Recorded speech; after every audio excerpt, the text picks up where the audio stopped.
Hello, everyone. This is Coach Tim Campbell, and I'm excited to have Eric on the show today.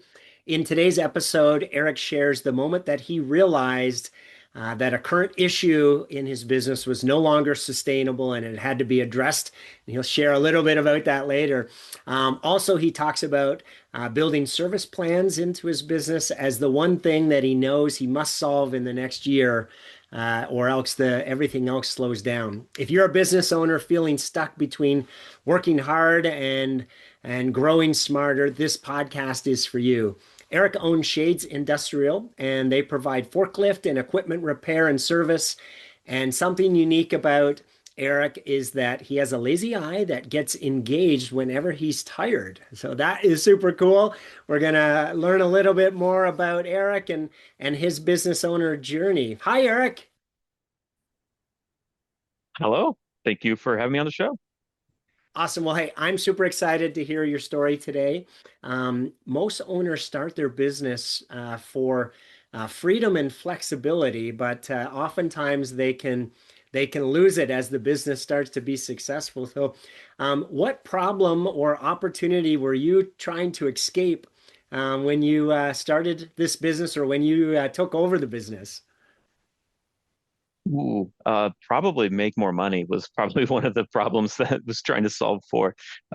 Yeah, that would definitely be probably one of the bigger ones. And of course, always looking for freedom, looking for the potential for everything that's involved with entrepreneurship, like the not the fame, but being able to have your own job and do what you want. But I think there is a lot of other things, of course, once you get into it. So starting a business or taking over the family business requires a bit of a leap of faith. So what specifically made you say I can do this, even though you may not have had it all figured out yet? Yeah, so I think I've always, as we look back, I didn't realize it at the beginning, but I've always had that entrepreneurial, like it was in my blood, it was in Uh-huh. my DNA from like in high school doing like selling stuff on eBay to mowing cemeteries. There was always odd and end jobs or small businesses, and my wife and I owned like four other small businesses Mhm. before taking over Shades. So we had a lot of trial and failures along the way. So I wouldn't say that we were 100% confident once Mhm. we were like going to purchase the family Yeah. business, but we had a lot more of, I guess, failures in the back of us that made us feel more confident in doing it. And yeah. Fantastic. And when did you take over and how did that all come about in terms of the transition from one generation to the next? Yeah, so I actually funny story is like I started in aviation maintenance, and so I worked in aviation, and I was in a non-compete out of college, Mhm. and I needed to find another job for a little bit, and I just met this pretty girl, so I didn't want to move out of Indianapolis, so my that pretty girl ended up her dad owned a forklift repair business, so the goal was to go to work for him for 6 months, get out of non-compete, then go back to aviation. Well, 13 years later, I've still yet to leave the family business, so still in it. I guess I fell in love with it. So the transition, I worked with them for 7 years before we actually had more and more of the conversations of actually he was ready to take a lesser role in the Okay. business, and that's where we started was 6 years ago. So That's awesome. um, yeah. So fell in love with the girl first and then the business second. Absolutely. It was a, bonus package. So Eric, earlier you mentioned about the failures and the lessons from the other businesses. So we know that successful businesses can get stuck at various stages of their growth. So what's been the biggest challenge that you had that you've had to work through? And what'd you try first that didn't work and what finally made the difference in working through that challenge? So we've had many, many challenges, and still have many challenges. But I think the one that I think that feel like we've broken through is like we had a lot of, I guess I'd say, bad advice from some other business owners about how employees are the worst thing you could ever do everything you can to not have employees.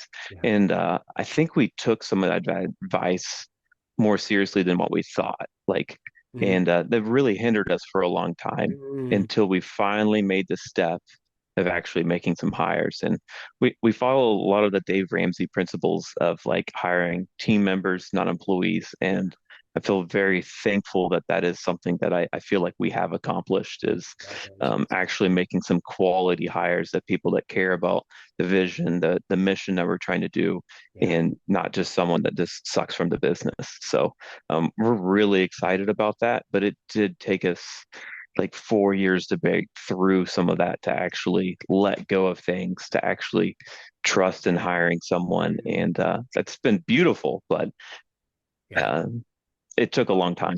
Well, the interesting thing about the advice that you were given is that it's probably coming from folks who haven't figured it out, right? And the Hmm. reality is, right, managing people is hard and finding and training and getting, employees to do what or team members to do what we want them to do, right? It just doesn't happen, right? You got to put a lot of effort and energy and you have to have discipline and processes and procedures. So yeah, I hear that a lot too of and nobody can do the job as good as me, right? I've tried hiring and delegating before and it doesn't work. Well, it's because, most times those folks they're so ready to have somebody else help that they just dump it all on the employee and right and then wonder why it didn't work and go, oh, well, I just might as well keep it myself, right? Yeah, I'd say I had a word for last year and it was humbled. Mm, Feel like we knew what we were doing in a lot of areas, and then we've hired people in various roles that are so much better than us and what we were doing, and it just ran with it. And it's like, oh, I was doing that wrong. Oh, I was doing that wrong. And it's like, yeah. man, I thought like not that I would have said, oh, I know what I'm doing, but there was some of that in there, and it's like, oh wow, it is amazing to be able to hire people that are so much better at that job than I could ever be. So You mentioned mission and vision, right? Those are key parts of hiring. Right? If we don't have clarity on what our company stands for and our values and our beliefs and why we come to work every day and what the difference is that we're making in the marketplace, we can't expect an employee to be able to know how to show up and right and how to serve well and how to make a difference.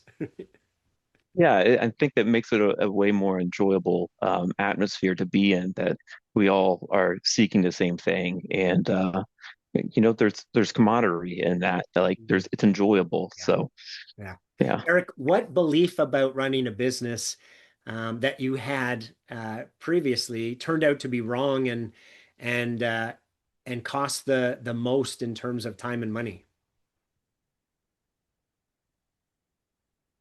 Employee part is definitely cost us a lot of time and money. Probably still, even though we messed up other businesses, still don't realize how difficult it's actually going to be and how Mm, much time it takes mm. and how much effort goes into it. And um, there's a lot of sleepless nights and uh, those kinds Yeah. of things. But it's worth it. Like we Yeah. love it. We love it. I couldn't imagine doing anything else. But probably just you'd never know how difficult it is until you're actually in it.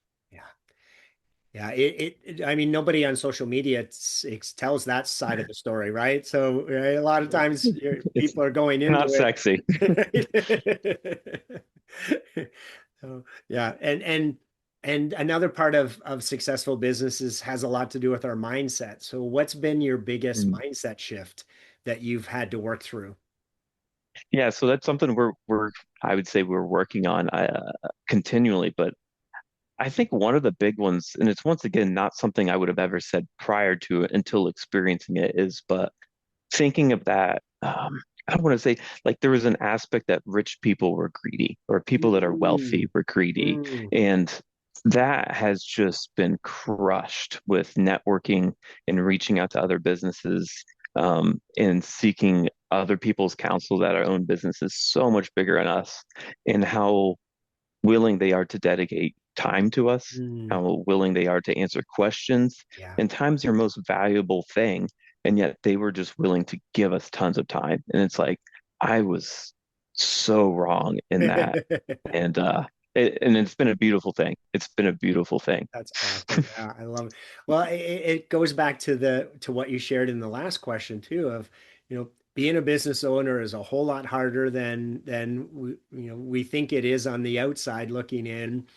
And so those folks who have been successful, right, they also know that, right? They've been through that journey and they're like, hey, if I can help somebody else with the lessons I've learned and right and help smooth things out and I found that successful business owners are wanting to pay it forward and oftentimes right they'll share stories of people who've helped them and they're like, well, why wouldn't I help someone else? Because so many people helped me and sounds like that's where you're at too in terms of people being willing to come alongside you and help you out.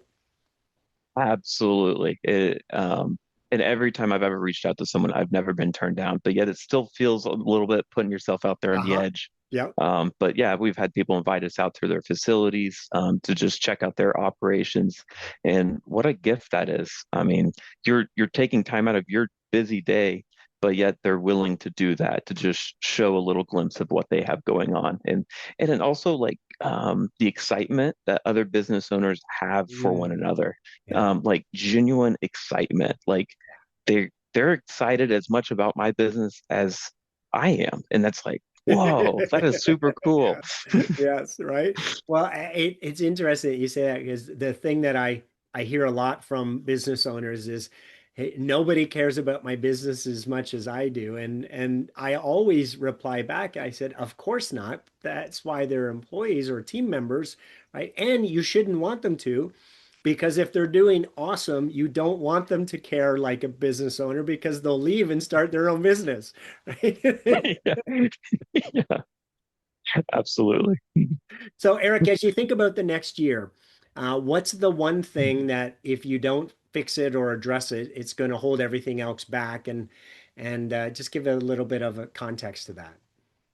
Yeah, so we're really wanting to try to develop some like routine service. We're already doing routine service, but try to couple it with actually like reoccurring revenue. So it'd be like a monthly amount. So to help our cash flow situation, and services are routine, but repairs are not. So we have a lot more repairs, but if we could get services more streamlined, it would be a beautiful thing to the business. So So, that's like something that's a monthly plan where that people are paying. Yeah. Okay. Yeah. exactly, exactly. So trying to build that out and then sell it well. So Mhm. Yeah. And why is that important to you? cash flow. Got So sometimes that's the part that can hurt things is when we have months where we have tremendous amounts of services. It takes all the guys to get them accomplished, but then with the next month or two, we don't have as much of that. So Mhm. Yeah. it just smooth that out. Yeah.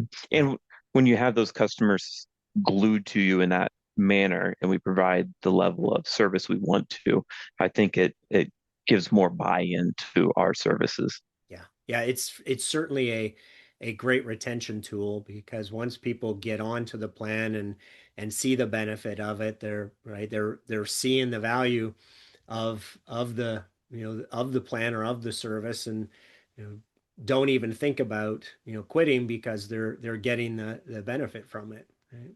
Yeah. Right. And we can give more benefits when we know customers are with us for a longer period of Mhm. time as well. Yeah. You mentioned the reason is cash flow. Cash flow is it's an interesting animal, isn't it? Because highly profitable businesses can still have, different seasonalities or different, peaks and valleys in terms of when the cash is coming in versus when the bills are going out. So being able to level that out and have a little bit more predictability is super important, is what I'm hearing. Is that fair? It's absolutely. And we've done some consulting and they've kind of pointed that out. We've always been a little more on the cash heavy side to just be able to fly with things. Yeah. So I've never felt like it was a big problem, but I do see as we continue to grow, that does become more of a bottleneck. Yeah. Yeah. Of all the folks that I've worked with, cash flow has been one of the biggest challenges in terms of being able to fund the growth and fund the scaling, right? And so yeah, Absolutely. getting it ready ahead of time and even things like lines of credit and stuff like that that are you know we don't want to have debt, but having it as a safety net is much better, right? It's a lot easier to Mhm. get it from the bank when we don't need it than to ask for the bank to give it to us when we do need it. Right, right. Now I'm urgent. Now I need it now. Yeah. So we know that self-made is a myth, the whole premise of the show. So through that lens, who are the three people who helped you the most in terms of getting the business to where it's at and the success that you've had? And so who are those people and how did they help you? Yeah, yeah. So the first one's real easy, and that's God. We put our faith and trust in Him, and He's been super instrumental in our business. We really do believe that it's not our business, it's His. Yeah. And so we try to run things through that lens, and that's how we try to make our decisions. And we just put in the hard work and trust in Him. But He's been instrumental in so many different things with getting the thing off the ground that, there's instances where you do hard work and you accomplish something and you see it, but there's times that like you did nothing and things happen and you're Yes. just like, okay, yeah, this was all God. So Uh-huh. um that'd be my number one. And then two would be my wife. She's got a full spirit of entrepreneurship. And we've been doing this together for like 13 years now, Mhm. with various businesses, and we thrive together. Sometimes it's hard that we need to be married couples and not just business partners at Yeah. times. So uh, that's always something we're battling with together. But yeah, she just supports me so well and pushes me and knows. Um, just a huge instrument in our business. And the third one would be my brother, and in family. Like my whole family is extremely supportive, but my brother is also, um, sorry, he's got a small business that he runs with his wife. And so him and I are always talking about shop. We're always talking shop. Yeah. And so we're always pushing each other, encouraging one another. And that's, I think, sometimes a rare thing to have inside of a family. Sometimes that can be a little dicey talking business numbers and whatnot. So I'm super encouraged to be able to have that relationship with him that we can talk and push each other in that way. So I've got a lot of support, a lot of support. And it's definitely not done on your own. That's awesome. I love it. So, a little twist on that question. Without those three people's influence and support, what would the business have looked like? I don't know if there would be a business. Mm, So yeah, love it. Yeah. yeah, I don't know if there would be a business. So super, super important and Hmm. impactful for the business. Very cool. So, what advice, Very much. with everything that you've learned over the years, what advice do you have for business owners who are either feeling stuck or overwhelmed in their business and they're trying to figure it out on their own and just can't. So I'm going to say some advice that I'm also trying to take myself right now, and that's kind of like what I said earlier, but reaching out to other business owners, reaching out to other people, seeking help, like do something to change up whatever you're doing Mm. currently. Take some kind of action somewhere. I've, like I said earlier, been consistently overwhelmed with the support from other business owners. So I'd say reach out to someone. They don't have to be in your industry. Like they could be a different business. Like they're all relatable enough that we can encourage one another. So like reach out to me, find me on LinkedIn, Eric Beachy, and I love to talk shop. So not that I have good advice by any stretch of the imagination, but it's always like having someone else's ear to help through those things. I think is super beneficial. So don't do it on your don't try to do it by yourself. Like try to have some other people help you that are in your. I think you'll be surprised by how many people are supporting you Yeah. and encourage and willing to encourage you. So And as you said earlier, right, the your experience has been, most people, agree to some type of meeting.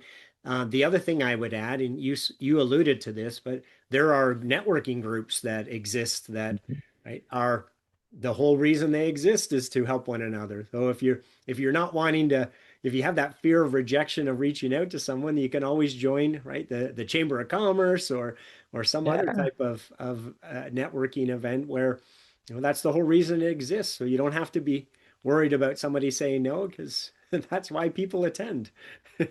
Absolutely. They're there to conversate with one another. So, right? yeah, that's a very good point. Very good point.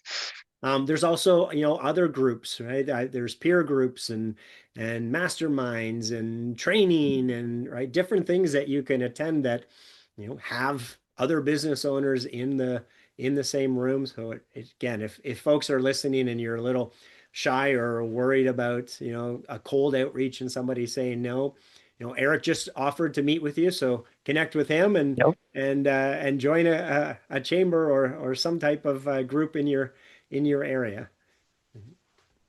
I've been pleasantly surprised on how much you can pull from other business owners that are not even in your industry. So, Well, that's the yeah. great thing about, best practices for businesses are, they're best practices for a reason because generally speaking, they're industry agnostic, right? So if you can pull out of the specifics of what another business has done and think about the principle of it, right? Now it becomes universal and can be applied across industries and that again, that's the beauty of it's what we don't learn in school, which is why being a business owner tends to be so hard when we first get started because generally speaking, right, we're an expert in our art or our craft or our trade, right? We're not an expert in the profession of business ownership. Right? Yeah, When we do learn, right, the profession of business ownership and those best practices, the business gets easier and smoother to run because again, right, those best practices are best practices. Right? absolutely. Absolutely. So as you've been, learning and growing and applying stuff, what's been maybe your biggest aha in terms of, lesson learned with respect to running and the business? Uh, I'd say trying to focus has been a real struggle of mine and something that I think is a superpower when utilized correctly. Mhm. And but there's just so many times throughout the day you got like 100 different things you could go about it. And I like the change of pace. So sometimes I will literally just sabotage my day by finding something else to do. But it's like when I set those one big things to do for the day and focus on it, I think that's a huge lever that I've missed out in the past that I'm trying to do better at engaging is just focusing on that one big thing that I know I'm the only one or should be the only one that can do it. So, focus, I think, is a superpower, but it's still a struggle. Well, and for business owners, even more of a struggle because right, oftentimes you're juggling multiple balls, you're wearing multiple hats and right and there's different distractions. And so yeah, having that discipline to say, I'm going to carve out this amount of time on Thursday because I really should be working on this thing that's going to have a big impact on the business and then giving yourself permission to actually do it, right? And follow through Yeah. on that commitment and not allow the phone ringing or the email bings and tings and pings and whatever to distract you. And don't open the door when somebody knocks on it. And yeah. You know what's going on. You know what's going on. And all of those things I just listed, right? They're important, but they may Mhm. not be as urgent as they feel, right? The phone ringing, if you have somebody else to answer the phone, then it doesn't have to be an urgent, right? An email, right? And one of the things I tell our clients is, why do you think that you have to respond to that email the minute that it comes in? And all right, well, it's a client or a customer. All right, well, let's do a little scenario. If you were meeting with a current client and that email pinged, would you stop talking to the current client and tell them you had to answer that email? They're like, no, of course not. That is silly. I'm like, exactly. So if you're head down working on some strategic initiative, how does the person who sent the email know that you're not in a meeting with another client? And couldn't you give the working on your business just as much priority as you do to, right, a client meeting? And it's like, oh, yeah. Yeah, yeah, absolutely. I like that. I like that reframing. Yeah, that's good. Yeah, So yes, I Eric, I definitely fall agree into that that. that focus is so important and right and giving yourself more important than the focus is giving yourself permission, right? To Mm, say, I'm going to allow myself to have this focus time, and I'm going to commit to it, and I'm not going to allow the distractions. And that's where the magic happens, right? That's where you get to think and ideate. It's where your entrepreneurial brain starts firing mm. on all cylinders, right? Yeah. Yes, it does. Yeah. I like that. It's very true. It's very true. So what are the types of things that get in the way of that focus for you? Oh, oof.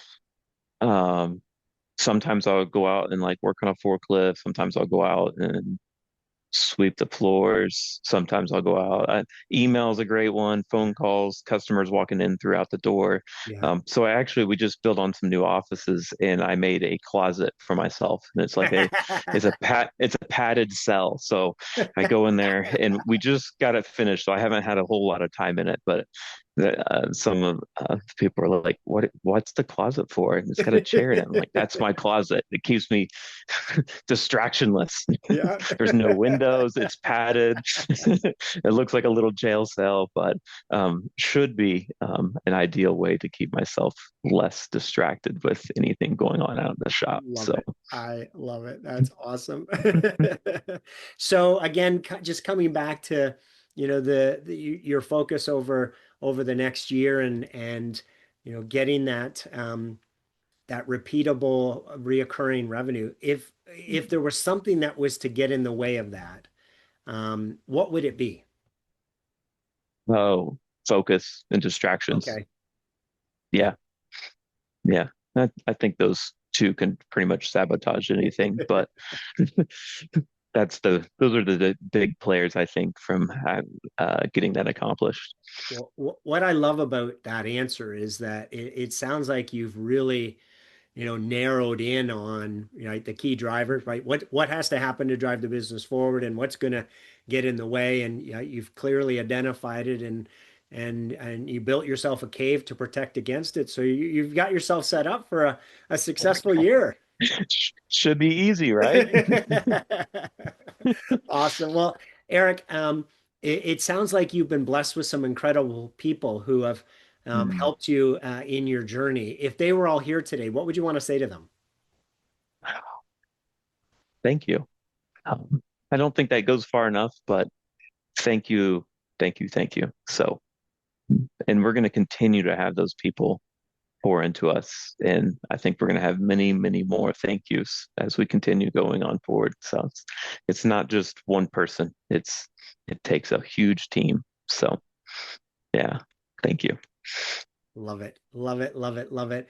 Now, if you're comfortable with this, I'm gonna lean into that a little bit more and have you be a little bit more specific. So back to the three people, right? Yeah. God, your wife, and your brother and family. So, um, anything more specific to each of them that you'd like them to know? Hmm.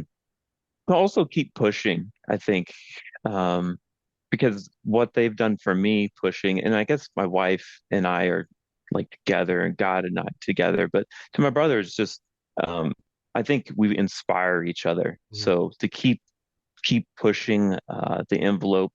I'm 10 years older than him, so there's a little bit of a difference there in age, but Yeah. man, where that kid is going, it's going to be awesome to see. It's going to be awesome to see. So just to continue to encouragement. Yeah. So Awesome. Well, Eric, it's been a pleasure speaking with you today. Thanks for being on the show. thank you very much for having me. This was very enjoyable. For everyone listening, if any of these topics are things that you're working through in your business, remember that you don't have to do it alone. We offer a 2 week training and coaching trial to get an outside perspective and guidance in your business. So check us out in the link. If this episode made you realize that you might be carrying more than you should alone, that awareness matters. And in our next episode, we'll talk with another owner who hit a similar wall and chose a different path. So make sure to like the show, comment on it, and subscribe so you don't miss the next interview. Have a great day, everyone. Thanks for listening to the Self-Made is a Myth show. Please help spread this movement by liking and subscribing to our show and following us on Facebook and LinkedIn. To join our movement, go to BeMadTogether.com. Okay, folks, that's a wrap. Please pay it forward and be sure to tune in next time to the Self-Made is a Myth podcast.